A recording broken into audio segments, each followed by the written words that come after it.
আসসালামু আলাইকুম। Recipe by beauty চ্যানেলে আপনাদেরকে স্বাগত জানাই।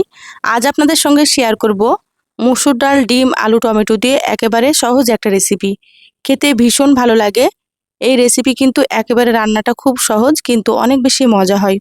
তো এখানে দেখুন মসুর ডাল নিয়েছি, টমেটো নিয়েছি আর ডিম নিয়েছি 4টে। আর এখানে মিডিয়াম সাইজের 2টো আলু নিয়েছি। এবার এগুলোকে সাইডে সরিয়ে রাখছি। এবার এখানে দেখুন কড়াই নিয়েছি, কড়াইয়ে আমি মসুর ডালগুলো নিয়ে নিচ্ছি। তো এখানে আমি 100 গ্রাম মতো মসুর ডাল নিয়েছি, আপনারা কিন্তু আপনাদের পরিমাণ মতো নিয়ে নেবেন। তো ডালগুলো কয়েকবার পানি পাল্টে কিন্তু খুব ভালোভাবে ধুয়ে পরিষ্কার করে নিতে হবে। এবার এখানে দেখুন নিয়ে নিচ্ছি আলু। তো আলুগুলো এভাবে আমি সরু সরু করে কেটে নিয়েছি। আমরা যেমন আলু ভাজা করি সেইভাবে করেই কেটে নিতে হবে, খুব বেশি মোটা করবেন না, একটু সরু করেই কেটে নেবেন।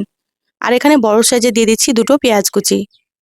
এবার আমি এখানে দিয়ে দিচ্ছি টমেটো কুচি। তো টমেটো 2টো এভাবে করে কুচি করে নিয়েছি, হালকা একটু মোটা রেখে, খুব বেশি ছোট করিনি।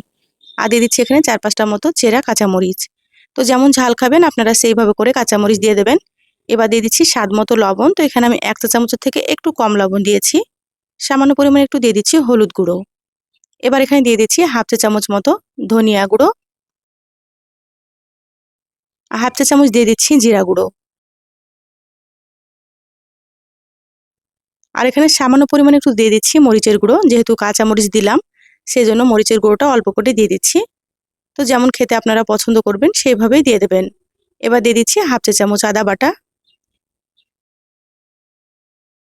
আর দিয়ে দিচ্ছি 1/2 চা চামচ রসুন বাটা।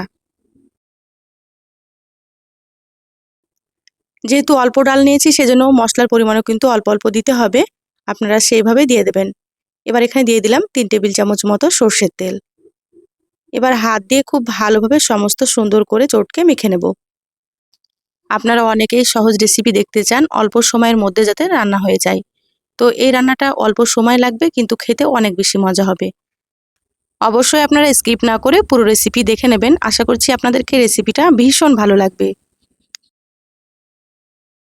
দেখুন সুন্দর করে হাত দিয়ে চটকে মেখে নিতে হবে। আপনারা কিন্তু এই কাজটা হাত দিয়ে করে নেবেন, তাহলে দেখবেন রেসিপিটা অনেক বেশি ভালো লাগবে খেতে। আর এইভাবে চটকে নিলে আলুগুলো কিন্তু অনেকটাই নরম হয়ে যাবে।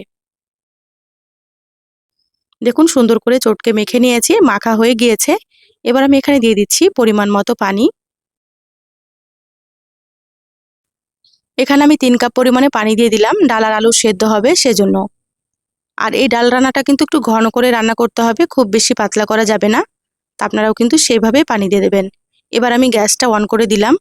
ঢাকা দিয়ে 10 মিনিট মতন ডালগুলোকে সেদ্ধ করে নেব। তো 10 মিনিট পরে ফিরে আসছি।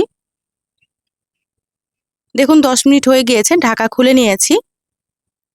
ডালগুলো খুব ভালোভাবে একটু নেড়েচেড়ে নিচ্ছি। দেখুন এখনো কিন্তু পুরোপুরি সেদ্ধ হয়নি। তো এখানে আরও কিছুক্ষণ সেদ্ধ করে নিতে হবে। তো আবারও 5 থেকে 6 মিনিট মতো ঢাকা দিয়ে মিডিয়াম আঁচে সেদ্ধ করে নেব। দেখুন আবারও 6 থেকে 7 মিনিট মতো রান্না করে নিলাম, ঢাকাটা খুলে নিয়েছি। ডাল আর আলু কিন্তু খুব সুন্দর মতো সেদ্ধ হয়ে গিয়েছে। এবার আমি খুন্তি দিয়ে এভাবে করে একটু ম্যাশ করে নেব। আর ডালটা কিন্তু এরকম ঘন থাকবে, এর থেকে কিন্তু পাতলা করা যাবে না। ডাল আর আলু কিন্তু আপনারা সুন্দর করে সেদ্ধ করে নেবেন, তাহলে খেতে অনেক বেশি ভালো লাগবে।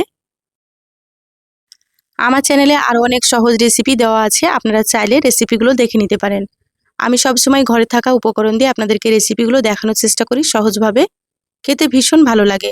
আপনারাও একবার রান্না করে খেয়ে কমেন্ট করে জানাবেন আপনাদেরকে কেমন লেগেছে। আলুগুলো ডালের সঙ্গে হালকা ম্যাশ করে নিয়েছি। এবার আমি এখানে দিয়ে দিলাম 1/2 চা চামচ ভাজা জিরা গুঁড়ো। ভাজা জিরার গুঁড়োটা দিলে কিন্তু খেতে অনেক বেশি ভালো লাগে, আপনারা অবশ্যই দিয়ে দেবেন। এবার ভাজা জিরার গুঁড়োটাকে খুব ভালোভাবে নেড়েচেড়ে মিশিয়ে নিচ্ছি। এবার আমি এখানে দিয়ে দিচ্ছি ডিম। তো এখানে আমি 4টে ডিম দিয়ে দেব। আর এই পর্যায়ে কিন্তু গ্যাসের আঁচ একেবারে লোতে রাখতে হবে, গ্যাসের আঁচ বাড়ানো যাবে না। এভাবে আপনারা গ্যাসের আঁচ লোতে রেখে সাবধানে ডিমগুলোকে এভাবে ফাঁকা ফাঁকা করে দিয়ে দেবেন। গ্যাসের আঁচ বাড়ালে কিন্তু ডিম একেবারে ডালের মধ্যে ছড়িয়ে যাবে। তো সেজন্য গ্যাসের আঁচটা একেবারে কমিয়ে রাখতে হবে। তো দেখুন এখানে আমি 4টে ডিম দিয়ে দিয়েছি। এবার ডিমের উপরে এভাবে করে একটু চিলি ফ্লেক্স দিয়ে দিচ্ছি।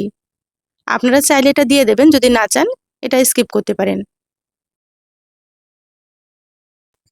এখানে আমি 4টে ডিম দিয়ে রান্না করছি, আপনারা আপনাদের প্রয়োজন মতো ডিম নিয়ে নেবেন। একটা ডিমও করতে পারেন, এখানে 3টে বা 4টে বা তার থেকেও বেশি আপনারা ডিম নিতে পারেন। তো দেখুন চিলি ফ্লেক্স দিয়ে দিলাম। ঢাকা দিয়ে লো আঁচে আবারও 6 থেকে 7 মিনিট মতো রান্না করব। এই পর্যায়ে কিন্তু গ্যাসের আঁচ একেবারে লোতেই রাখতে হবে। তো দেখুন 7 মিনিট একেবারে গ্যাসের আঁচ লোতে রেখে রান্না করে নিয়েছি। ডিমগুলো কিন্তু খুব সুন্দর মতো সেদ্ধ হয়ে গিয়েছে, একেবারে শক্ত হয়নি, একটু নরম আছে। এইভাবে করলে খেতে বেশি ভালো লাগে। এবার আমি এখানে দিয়ে দিচ্ছি 1 চামচ মতো ঘি। ঘিটা দিলে কিন্তু এই রেসিপির স্বাদ একেবারে দ্বিগুণ হয়ে যাবে। তা আপনাদের হাতের কাছে থাকলে অবশ্যই দিয়ে দেবেন, যদি না থাকে না দিলেও হবে। এবার আমি ঘিটাকে খুব ভালোভাবে নেড়েচেড়ে মিশিয়ে নিচ্ছি। এখানে চাইলে কিন্তু আপনারা ধনিয়া পাতা কুচি দিতে পারেন, তো আমার কাছে ধনিয়া পাতা আজকে ছিল না, সেজন্য দেওয়া হলো না। ধনিয়া পাতা দিলে খেতে আরো বেশি ভালো লাগে। আর দেখুন ডিমগুলো কিন্তু হালকা নরম আছে। রান্না হয়ে গিয়েছে, গ্যাস বন্ধ করে দিলাম। ঢাকা দিয়ে 5 মিনিট রেখে তারপরে দেখাচ্ছি। দেখুন 5 মিনিট পর বলে ঢেলে নিয়েছি। দেখে কতটা লোভনীয় হয়েছে আপনারা হয়তো বুঝতেই পারছেন। গরম ভাতের সঙ্গে কিন্তু এই রেসিপিটা একেবারে জমে যাবে। আপনারা চাইলে রুটি পরোটার সঙ্গেও খেতে পারেন। তো একবার অবশ্যই রান্না করে খেয়ে দেখবেন।